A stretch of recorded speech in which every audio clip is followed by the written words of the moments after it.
What if someone you love right now turns out to be someone's future? Ito yung tanong na sobrang sakit.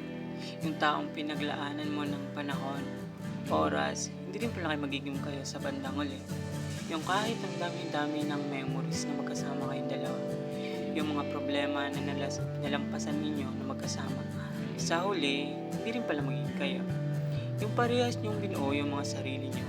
Sabay kayo nag-grow, sabay kayo nangarap para sa future niyong dalawa.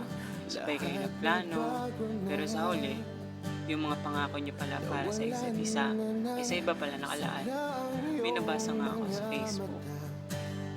Sabi doon sa post, tulad ng tula, hindi natin pwedeng ipilit ang hindi talaga tugma.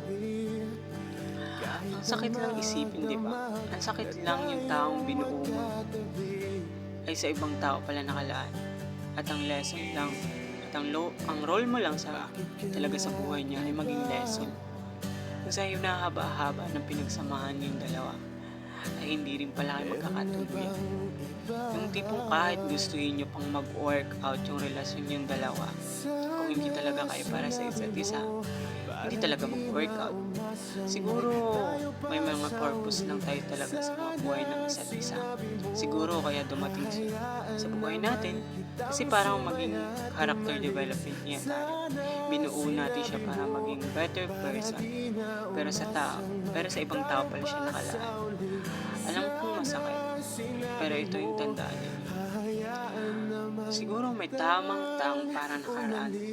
May tamang tao talaga na nakalaan sa atin.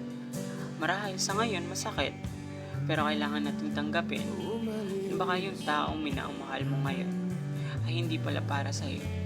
At may taong mas better pa